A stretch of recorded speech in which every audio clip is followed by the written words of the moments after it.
Alrighty, everyone. I have a late night stream up. We're gonna go ahead and review the season 2 doc. I did want to do this at a little bit more of a reasonable time, but I will have this archived and uploaded on the YouTube so you guys can go back and reference it at any time if you do not get to see it tonight. But we just wanted to give kind of like a brief, semi-brief overall like summary of the entire doc, all the new rules, some of the rule changes, just review with everybody. Make it a little bit more easy to break down. That way, you're not sitting here reading through page after page after page. You can kind of just hear myself, Max Velocity, and James go over the season 2 doc here. I will say you should probably put an announcement in the Discord that we're streaming so people can join if they are awake. I will. Give me 1 second. So if you wanted to, while I'm doing that, do you want to get into just kind of the opening of the doc? It should be there. Some of it's just original stuff, so you can kind of just get some brief overview of everything.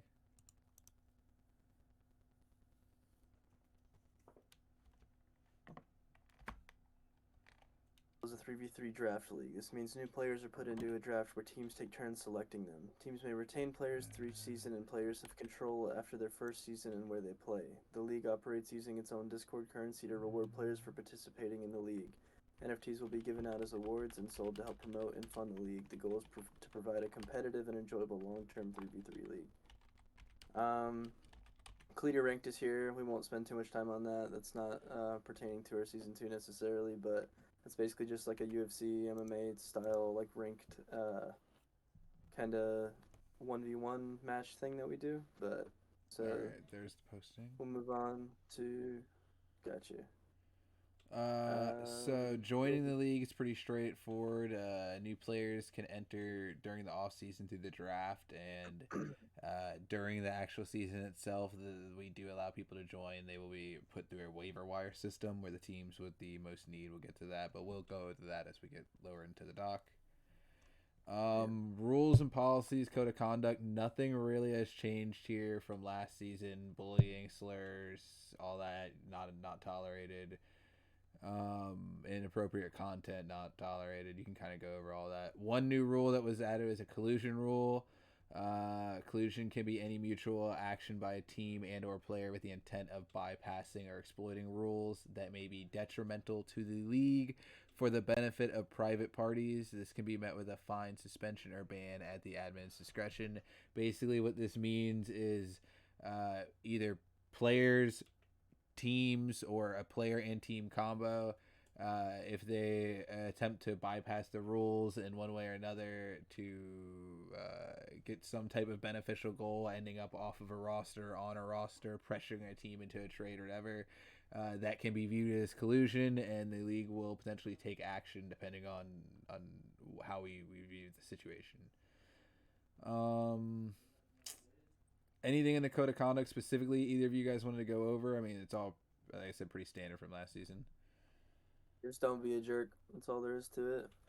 We can banter and we can have fun with each other and make fun of each other and stuff like that, but just no serious like harassment or inappropriateness, and you'll be all right. Yeah, pretty straightforward. It's nothing else really needed to be said. So then we'll move right on over to the off season. Then the off season's where our seasons technically start. So season 2 off season will begin hopefully tomorrow, maybe in another day, give or take. But I'd love to say we started tomorrow. The big difference this season is going to be a change to how players are signed to teams. So we did use a rugged player deal system last season. This season, it's been kind of rebuilt from the ground up by Max Velocity, and I'm going to let him kind of take the lead here since he built this kind of by hand himself. Gotcha. All right. And also before I start, for anyone watching, we are kind of like open to like a whole Q&A thing too. So if you guys have any questions, just leave them in the comments in the stream, and I'm reading it, so I'll answer them. But let's just get into it. So on the operations, there's basically just different sections are broken up into here, and the first one's the off season. So the off season is where each season starts, and it involves a handful of unique operations that we will break down individually. This off season is the only time new players may join. That's not right. We That's didn't not up change to that. date. Yeah. Yeah, so Off season. that is not true. The off season can be changed. Any player can join the league at any time. But if the player joins before the season starts, they will marked as a prospect, and teams may ask them to play some matches with them to learn about the prospects. If they join halfway through, they'll just be a free agent. Um, so, Hayes, I'm ignoring that question. It's not Rocket League pertinent. But you got me blushing, though. At the end of each season, the first thing every team must do is decide to who to re-sign. Teams have a set amount of salary cap space they may offer to a player to help convince them to re-sign with the team. If a player is not re-signed for one season, for one reason or another, they will be added to the free agency pool. This just means that they can sign with any team for any value. But the contract extension period opens on the Monday of the last week of the regular season and closes the Monday following the Cleated Cup. A team and a player may choose to negotiate a new contract during this period if the player is in his or her last season with the team. Basically, that just means you have the last week of the regular season and the playoffs, that whole period to just talk with your team if you're a team captain and say, hey, do we think we're going to join for another season, another 2, 3 seasons, or whatever it is, and just basically get first dibs on a player that was already on your team. During this period, players with multiple years left in their deals can also restructure their contracts to free up money for the upcoming season. The restructure must be agreed upon by both the player and the team to be fulfilled. Seasons left on the deal cannot be restructured, only the value of the deal. Basically, meaning if you do have a contract extension, you can't have someone with a 2-year deal or a 2-season deal come in and say, hey, I want to actually make it a 1-season deal and this be my last season. Or you can't have them say, I want to go for 3 or 4 seasons. Like if they signed a 2-season deal, they're stuck for those 2 seasons. But you can change the amount of Cletum that they are paid per set. And that would benefit in making them tradable, right? That would be the big benefit Yes, I'd and imagine from that's that, why I right? You'd added that rule. restructure. It allow you to either trade them to a roster or, Yeah, so if you want to sign trade someone else. someone, and we'll get to that later on in the sheet too. But basically, if you want to trade someone, the contracts have to match, so the salary cap's not met. So, like, if say you want to trade someone, and at the start of the season, you can restructure their contract to make sure that whoever you're planning on trading with, once the season ends, you can say, now the contracts match up. Let's trade them now. But and also, this isn't on there yet either, but we'll go over it later. But you can restructure a contract at any time during the season also, but you can only get one per player. So you can basically just come in and say, we want to sign someone new at a free agency halfway through the season, but we can't afford to sign them for anything other than a minimum deal. So let's talk to this player and say, hey, would you be willing to take a pay cut so that way we can sign them? They say yes or no. That's kind of where that comes into play. But for a player re-signing, this is a new thing too.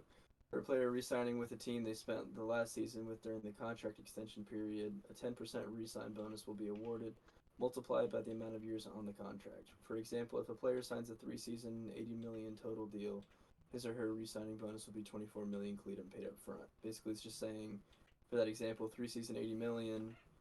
Um, that just means that it would be. Sorry, it's like late and I'm not thinking straight. I don't remember how I did the math on this, but so 80 million total just means that you're making 12 million per set, I think, and then you get 10% of that. I don't know. We're just gonna move on. That makes sense. I'll know it whenever I do it. No, that's right. Okay, so yeah. By the 10, it's like it'd be 10 million per set because there's 8 games, and the 10 I swear it's making sense in my head. I just can't speak right now. But we're just gonna move on. A player whose contract expires at the end of the season is not placed on the waiver wire. These players sit in the free agency pool until free agency opens in the off season, where they are free to negotiate with any team to sign a contract with them. So that just basically means if you decide not to extend your contract, you're not gonna have to go through like a waiver wire where you can be picked up by any team. You're just gonna say, all right, I'm a free agent. As soon as free agency opens, like off-season free agency opens, I can sign with whoever I want for any value. Waiver And wire then will be explained a little later. By yeah, the we'll way, get if into people that are too. confused, they'll be explained a little later. So, you Um, know. But good segue into free agency, which opens up after the contract extension period. So this will happen right after the playoffs are done. We'll probably get into this sometime either this week or next. The first chance for teams to sign players to their team is the free agency period. Any player that wasn't re-signed by their team is in the free agency pool is eligible to be signed. Players are signed by reaching a mutual agreement with the team on their player deal. Teams have a set salary cap in which they may offer deals to convince a player to sign with them. Upon sorting out those details, the signing is submitted for confirmation and then announced as official by the league. And that confirmation will need to come from me this season. I'll be in charge of handling all like the salaries and like the payments and stuff like that, which this season will be a little bit more on top of with giving them out like every game. I'm obviously not going to be there for every single game, so it's not going to be instant. But I'll make sure I'm keeping track of what I've paid and get it out to you within a couple days. But if you do decide to do any roster moves or changes or restructures or anything like that, that needs to be told to me, and then I can handle that in my own little sheet that I have. If a rookie is undrafted and unsigned until midseason, his contract must still equal the value of a rookie contract for one season before being able to negotiate a different contract. Basically, that just means if you're a rookie and you don't go in the draft and you just become a free agent and you sign halfway through the season, you don't get to just say, hey, I'm going to be a max deal. Like, you have to have the same value as a rookie contract, and we'll go over contract values here soon too. But that just means that you have to stay with your contract that you would have been if you were drafted, just so it's not like a workaround of let's not draft you so we can sign you for a different amount of money. All right, so after that period ends, the next week or 2 weeks or however long we decided it will be the scouting / combine period. So every offseason, draft prospects will participate in scouting sets.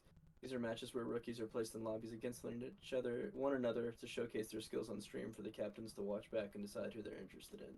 If you've already played in this league, you know what these are. You played in them. We all do them every offseason. Sometimes players that are already in the league will still play in them too, just to fill them out, make sure we have enough players that can play, and it also just gives a good chance to meet some of the other people in the league, and decide who you like and who you want to play with. But Yeah, the scouting, free agents are also more than welcome to participate in the scouting sets. yeah, absolutely. But obviously the prospects will have priority who gets in every night. But the scouting period will also consist of combine meetings. In this period, captains may reach out to draft prospects they're interested in to schedule a private combine meeting. Players may also reach out to captains they're interested in playing for. So this is a new idea that I had, that me and Wilkes had together. But we a little bit of one-on-one time with the prospects between the teams, so that way it's not just watching their tapes back and like on the scouting sets and just seeing how they play. Because I know a lot of what makes a team work is chemistry and stuff like that. So if you have never talked to a guy and all of a sudden you sign him or draft him or whatever, and then he ends up being a jerk or doesn't mesh well with the team, like that's something you should probably know before. And so we do want to encourage this to be used pretty heavily in the scouting period.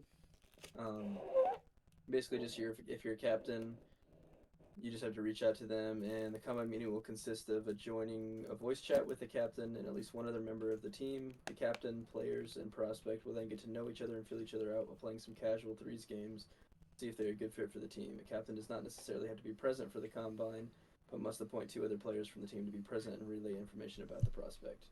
Just so you know, like if they'll fit with your team or anything like that, and you can go through and make sure you know who you want to draft before the draft starts. Leading into that, the next period would be the draft, which will happen right after the scouting and combine period. The snake draft is the first. It's not a snake draft. That's not another thing that we didn't change. It is technically a snake draft. No, snake means No, that it's you not. go from 1st to 8th and then 8th to 1st. It's a standard then? Is that what it's called? Yeah, standard Yeah. draft. I see. I did not know there was a different. That was the difference specifically. Yeah. The standard draft is the first chance to sign new players to the league. Teams take turns selecting players in a set order. The process will rinse and repeat until every team has had the chance to fill the roster for the minimum. We usually won't need that many people in the draft, so it's going to be a little bit different based on season to season, like what our needs are and how many prospects we actually have. But draft order will be determined by the record of the previous season. The team with the worst record will be granted the highest odds for the first overall pick. So we will have a draft lottery. It won't be a set. If you have the worst, you have the best odds, but you will not be guaranteed the first overall pick. There will be 2 rounds in the draft. Yeah, if after 2 rounds of drafting there are players still remaining on the board, the remaining undrafted players will be placed on the waiver wire for the following week. If a player is unsigned for the entire season, they are still eligible for next season's draft. A player is eligible for a maximum of 2 drafts before becoming a free agent, where they can sign for any agreed upon value, meaning they don't have to have a rookie contract at that point. If a team decides not to use their draft pick, they will be compensated with Cleatum. A team must make a league admin aware that they are deferring their pick at least 48 hours before the draft lottery, or their pick will not be compensated and must be used or traded. So basically, this just means if you don't use your pick, we'll pay you a set amount of Cleatum based on how good your pick is, and you can distribute that among your team. So then that leads us into the draft lottery, which I probably should have put the different orders here, but You're this is gonna good. happen before the draft. But It is going to be a little different too than what's on the dock here. Keep that in mind. for this season, it will. Yeah, for this season specifically. And we'll get into that. But the draft odds for the first 4 overall picks in the draft will be determined via draft lottery. And the difference here is that in this season, the first 5 overall picks will be determined this way because of the amount of expansion franchises. So basically, that just means we have a lot of new teams coming in that don't have any ground held in the league yet. So there was too many to make those be the lottery teams. So we basically just have an extra lottery team, and the odds are different here. And these odds that are placed right here will be the usual odds that we'll have once we have a set 8 teams in the league. But for this season, I believe what we went with was a 36 chance for the worst record team, and then 16% chance for the other 4 lottery picks that are all expansion teams coming in. Yeah, that's actually spot on. Gotcha. And then the remaining picks will be determined by playoff standings, then regular season record if there's a tie.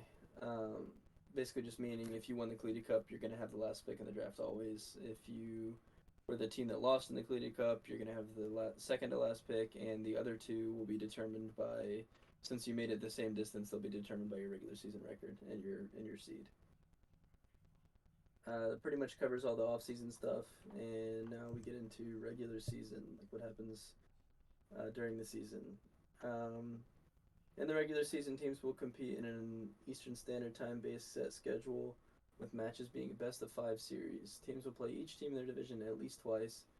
A team's record during the regular season will determine their seeding in the playoffs. Team structure. Teams will be permitted up to a 6-man active roster with 3 starters and 3 subs. Teams are also permitted 2 team staff members. Excuse me. The league will appoint a team manager to handle drafting, team building until a captain for the team can be found. Basically, I think we're mostly set on all of our captains for this season, at least with the majors. Yeah, the majors is locked away. Yeah, so we'll have all that kind of stuff like set in stone and have captains set, and even some managers and captains together working together. I'll be one of those managers. But basically, that just I don't believe that's anywhere on here. But the team manager is going to be kind of more what's involved with drafting and roster moves and handling stuff like that. And the captain's job is more to handle like the day-to-day like practices and like making sure your team's there for the games and stuff like that. Obviously, if there is no team owner and it's just the team captain leading their specific team, then that's all that stuff is on them. But that's just a breakdown of like what your job will be. But yeah, I like to think of the team manager too. You're like you're a support, but you're also quality control. You know what I mean? You're making sure the team's like making the right decisions, not lost in the heat of the moment, stuff like that. But to get into the schedule, right? So the league schedule, it's the same structure that we're going to use from last season. I will have a bunch of set dates and times released. You'll know everything before the season starts. Teams can mutually reschedule. You are supposed to give a 24-hour notice. I will try to be a little bit stricter, but overall I'm pretty lenient as long as both teams agree to a reschedule. I'm not going to stop you guys as long as both teams agree.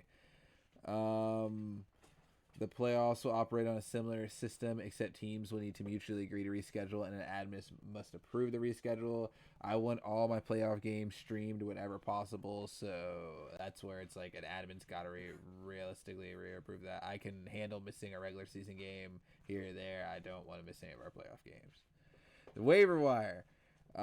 This is back to Max territory. All right, so the waiver wire is where newly released players are placed before entering free agency. If a player is on the waiver wire, they may be picked up by any team for the value of their current contract. If they are a rookie entering the league midseason, the value of the contract will be the same as the rookie contract. So basically, that just means if you are a player that got dropped and your contract value is, say, let's just say like 8 million, like it's a pretty high one, but say your contract value is 8 million and you get dropped because you're just not working with your team, and another team wants to pick you up, they have to have 8 million in their cap space to be able to pick you up because that's going to be your contract value for them. You don't get to negotiate a new contract during the waiver wire, but if you make it through the waiver wire process and you become a free agent, that's whenever you can You're free. you can pick your actual free agent. You can pick whatever contract you want. And let's talk about this real quick. So, what are some of the benefits you see with the having the waiver wire here? The waiver wire's whole point basically is letting some of the weaker teams in the league having a shot at signing released players first. So basically, say you're the worst team in the league, and you really need another player. There's no one really good in free agency that you want. But all of a sudden, one of the better teams in the league has a player that they don't need, and it's just not working out. But they have a pretty good player that they drop. To stop that player from just going wherever they want and just joining another team and just creating a super team that lets a lower tier team have a shot at signing them first. And it's not up to the player at that point if they're on the waiver wire. If you're on the waiver wire, you have to get picked up by whoever chooses to pick you up. So the order for the waiver wire is determined first by the amount of players on a team, then by record, with the worst record being higher priority. If there's still a tie, the tiebreaker goes to the team with a better head-to-head record between the two teams in question. If the games are split 0-0 or 1-1, then the tiebreaker goes to the team with the better goal differential on the season, with any team, not just the head-to-head teams. So that basically just gives you the order. Each team will get 1 day to pick up the player on the wire before priority moves to the next team. And I'll be keeping track of a lot of that stuff whenever releases happen, and I'll be reaching out to the captains, asking for answers on if they plan to pick them up or not. Yeah, we will allow teams to defer early. So if everyone passes within 24 hours, you're free within 24 hours. But yeah, and that's the next paragraph too, where it says a team can pass oh, on I the waiver see it wire. now. Yeah, a team can pass on the waiver wire before 24 hours has expired for a released player. This means that theoretically a player can be placed on waivers and enter free agency in the same day if every captain denies the pickup. And the risk here that we talked about was, say you're not last in the waiver wire, but you're close to it, and you want to sign this guy, but you don't want to sign him for the current contract value that you have. You can risk saying, no, I'm going to not pick you up on the waiver wire, and then just hope you hit free agency, and then whoever is after me doesn't pick you up, and then I can sign you for what you want. But the risk you run is that someone can also just pick up that player, and not give you a chance to ever sign them. So that's just the risk that you have to go through. Run JMC had a question about trading players. That's actually like the next thing in here, so I'll get to that in just a second. If a player makes it through, yeah, that's kind of funny that he has to right then. But if a player makes it through every team's waiver without being picked up, his or her contract is nullified, and that player may sign with any team and may negotiate their new contract value and years, by the way, too. So it's not just you can sign for however long you want to sign. So trades, to answer your question, team captains may make trades with other team captains either for players or draft capital. That's a new thing too, is we're allowing trade for draft picks. His question was from stopping super teams, I mean admin veto. That is a thing that we do reserve the right to do that I felt like I put in here, but I don't see it in there. But we as admins are able to veto trades, but there isn't much of a... we can't think of many situations where we really would veto them, just because if it is a really unfair trade where someone is giving up too much and we see that just to ruin their team, that does It's fall under collusion, the right? That would be collusion, rule. right? Yeah, boom, there you That, go. fall- that falls under the collusion rule we followed in our policies, and we will veto it if that's the case and they're just sabotaging. But honestly, if we just hear out the side of the captain that's giving up more and they give us a good reason as to why they're doing that trade, then there's not really I can't see us ever really having to veto a trade. Yeah, I agree. I feel like it's either going to be so bad that like I need to do more than veto the trade anyway, or Yeah. like I need to like stop the captain from being a captain or something if it's that bad, Yeah. or like somebody's just making it. I mean, this guy does not get along with my teammates. We're gonna have fun for the remainder of the season. We don't necessarily, have to go get a title, but we're gonna compete. But I'd rather just have somebody I And can that have would be fun a with. good reason. And Yeah, that would be that's a good probably the reason for you biggest to thing I give could up too see. much. That would be a great reason for you to give up too much. Is like if it's just like a toxic player and you're just trying to get rid of him and you're just like, I don't care what I get back for him, just get him off my team. Like that's not. I wouldn't say that that's something that we necessarily need to stop. That's more of a I agree. our main priority in the league is to have our players have fun and not just to control everything necessarily. So if that's what needs to happen in order for the players on a team to have fun, then that's what we're gonna do. But anyways, so making a trade must still follow financial rules to be accepted.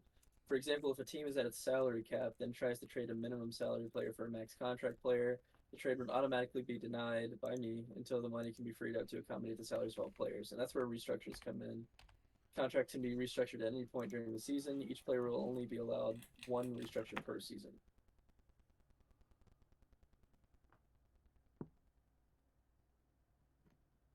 Don't be one of those people that restructures a contract every day because then I have to deal with that. Just keep that in mind. Yeah, I mean, I don't think there's gonna be a lot of that, but you never know. I mean, it is a rule for a reason. You're cutting out. I didn't hear what you said there. I said I don't think there's gonna be a lot of that, but you never know. I don't think there will be either. I just wanted to throw it out there. But that's why during the season when I have so much more other stuff to keep track of, like we're only allowing one restructure per player. So and basically that's just to allow like if you have like your salary cap hit and everything and you want to sign somebody, it's like, oh, but we can't because they're all filled. Like you can have one, two, or all of your players say we'll take a percentage of a pay cut and allow space to fill up for somebody to join us.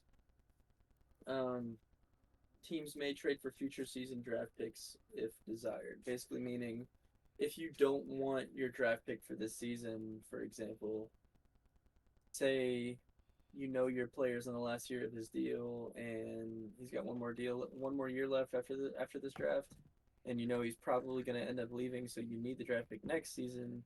What you can do is say, I don't need this one. Let's go and trade it for one next season for someone that does need it for this one. And then now you have two draft picks for next season, yours and someone else's, and you basically just made yourself an entire team off of a first round pick. So that's where that comes into play a little bit. I think it's a good benefit. So Yeah. playoffs are going to operate the same way as last season for the most part. Teams are seeding the playoffs based off their regular season record. The bottom two teams will not make it into the playoffs. So team number 7 and team number 8 will not qualify for the playoffs. And then teams 1 and 2 will get bye weeks.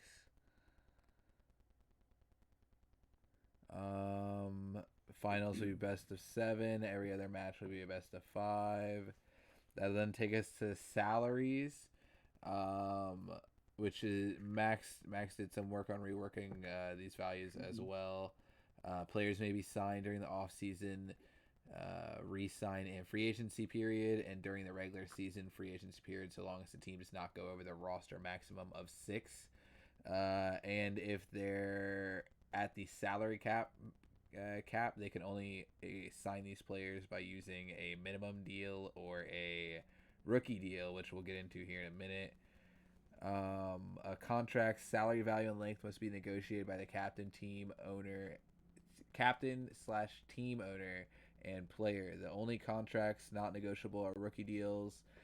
They last for 1 season with a team option. A rookie may only leave his or her team before this point via trade or release to free agency if agreed upon by the team's management.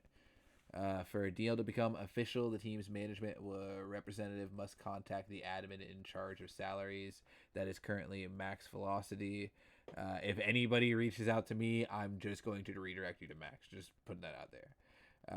I mean, I can't help ultimately if Max doesn't even help, but I'm realistically just going to redirect you to Max and tell you to DM him. So save yourselves some time and just make sure you're reaching out to him for this. And I do think that's a big thing too. Is the communication can get a little bit wonky if there's two people handling this. I think that's why we ultimately decided to just have me handle salaries for the season and payments, so that way we don't have two people. Because I know we ran into that problem a little bit with the challenger stats this season. We don't really have all the challenger stats because we're like, oh, did you get this? Did you get this? Like, because we had multiple people on it, and I think it's easier just to have one person handling each thing. So we're gonna have only one of us, and that will be me. So if you have any salary questions or team moves or any roster updates or anything that you need to get approved, I'm the one to come through for that. And then let's see, player deals. Players will be compensated for the regular season and playoff sets with Cleatum. Cleatum is the currency used in the Discord for any of our games within the Cleetyverse, so to speak. We currently have Cleety Cryptids and our partner Discord bot, Cleety Stock Exchange, or Cleety Stock Exchange is actually Channel Stock Exchange. Salaries that you'll be earning will be measured based on the amount of Cleatum paid per set in a season. Salary is supposed to be a multiple of 10,000. The hard cap will equal 2 max contracts. This means that a team can hold 2 max players at once. However, every other player on your team will have to be on a minimum salary. So a max contract is 10 million, and your contract value for a season would just be based off of the amount of games played, the amount of sets played in total. So we're looking at, I believe it's 14 games on this upcoming season 2. So a max deal would get you 140 million, excluding any signing bonuses or anything like that. It would be 140 million flat if you're coming to a new team on a max deal. And you can kind of negotiate that anywhere in between there. I believe the minimum we said was 500K. Yeah, it's right below there. I see. Yeah, it's 500K. Rookie contracts are 1 million per set, and max contracts are up to 10 million per set. A team can always sign another player even if the salary cap has been hit, as long as the new contract is either a minimum or a rookie contract. A team cannot sign a player for a non-minimum contract if they are over the salary cap, even if there are other minimum players on the team. For example, if a team has 8 million in cap space but 2 million is taken up by minimum contracts, the team cannot sign a player for 10 million. Basically, minimum contracts still count directly against your salary cap until you've hit that max of 20 million, and then at that point any signings after you hit that max of 20 million would not count. Also, your stream is very low quality right now. You can't even read the words that everyone's looking at. Just so you know. Yeah, I don't know why. I've actually had a chat with Stratcat, and he's gonna at some point hop over and help me see if I can clean up some of the stream quality, because it has been pretty rough recently, and I don't know why. I don't know if my PC just getting up there in age and not handling stuff, or if Streamlabs is just not vibing with me right now. But I will try to get that cleaned up before season 2 starts. Gotcha. All right. What's funny is that I can see it fine on my phone. But Oh, really? yeah. Maybe it's a see. frame. I might have it set to 720 because of that. I don't know. It was working for most of it though. Like it just started. Yeah, it's weird. I don't know. Anyway, multi-season deals. You want to take that away, Max? Yeah, I got you. Team captains or managers can sign a player for up to 4 seasons long. Teams still reserve the right to release a player at any time during the season, putting the player on the waiver wire if so. A captain, manager, and a player may negotiate to add either a team or player option to the contract. This means that at the end of the base contract, whichever option is agreed upon may be exercised to extend the contract to the next season. Player option. At the end of the season, the player may choose to either stay with the team for another season with the same salary or leave for free agency. And where the team option is basically just the opposite, where the team captain or manager can choose to exercise that option that requires the player to stay with the team for one more season or decline the option and let the player walk in free agency. That means a contract option. A contract option means the maximum length of a contract is 5 total seasons. And what's the benefit of declining an option here would be, say, I mean, I guess you can restructure anyways, but if you have an option, you can decline it and say, I want a different contract for a different amount of years, and just go ahead and go to my contract extension period. But what helps here is just basically saying, instead of leaving for nothing, you can say, all right, if you're the team option, we get to keep you for another season. If you really don't want to be here, we can try to find a trade for you, or we can just ride out the rest of the season if we can't find one and figure it out, and that player's required to stay there. I also think it Um, helps a little bit with re-signing, right? Because like, Yeah. if I think somebody is potentially going to be good, and I don't want to have to renegotiate a contract with them and them eat up a little bit more cap, that's where that team option could potentially come in. Where you're like, I don't know if they're going to be there. Maybe I let them walk. Maybe they have a really good season, so you're forced to use a And team even option. the opposite side of that, you can say, trying to convince someone to sign with your team, you can say, I'll give you a player option. I'll do a 1 year deal with a player option, so that way, if you do like it here, we can keep you here for another year. But you get the choice to do that, and you're not forced into anything. Now, here's the thing, though, right?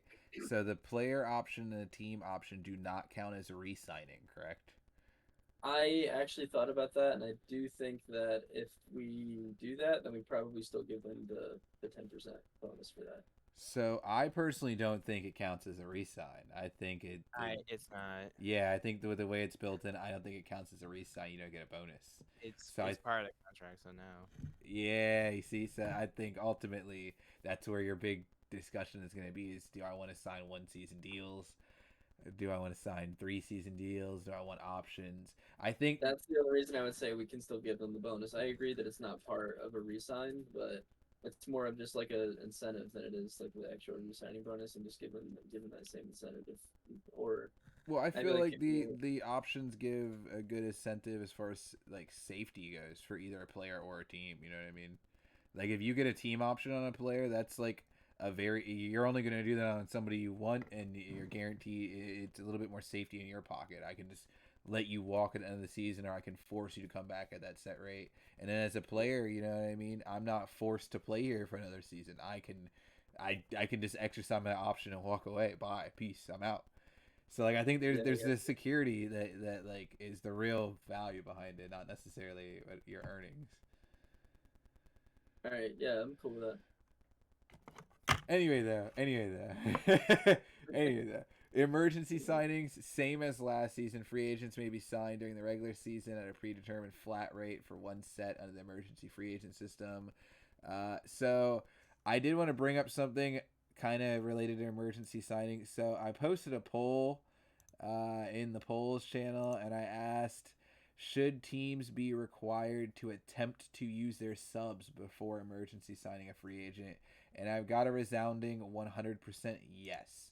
I So, also do want to point out, like, just as a defense for myself, because I know this was a rule, the poll that was asked because of a situation with my personal team that I did reach out to everyone, and I didn't hear an answer, and then everyone showed up at the same time, so it looked bad, and I do want well, to no, no, clarify. you're good. You're good. It's more so that it opened up the possibility of other people doing it. You know what I mean? Like with Yeah, the I got situation at hand, you didn't actually have ill intent. But what if somebody did?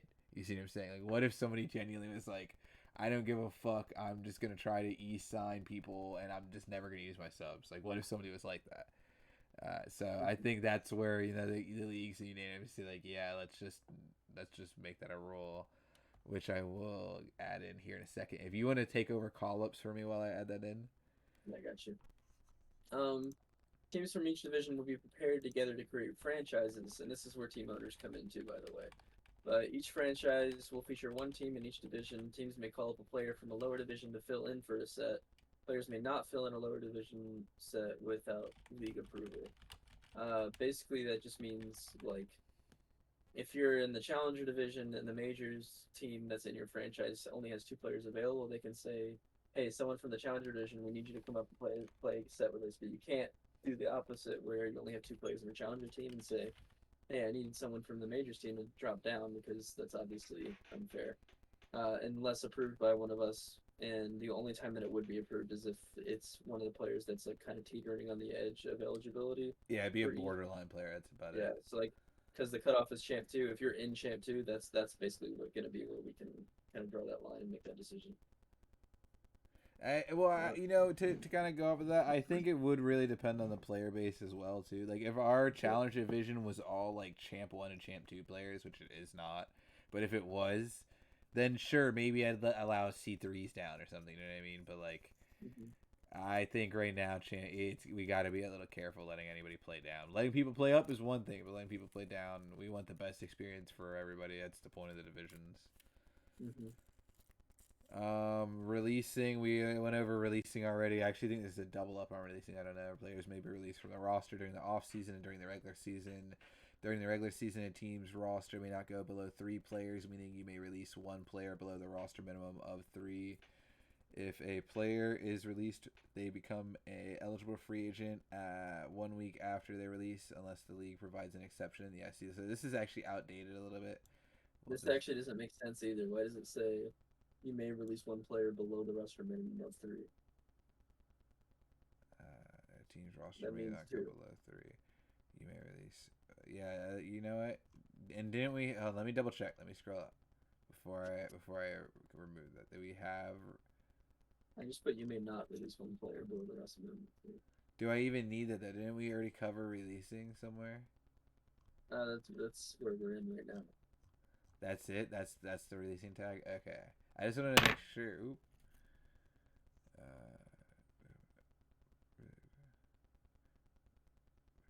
Three players. I think you can just cut it off. Yeah, right there. If a player is released, they become an eligible free agent.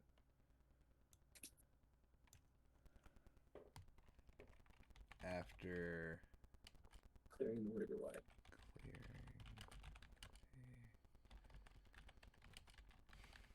Easy peasy. In-game procedures.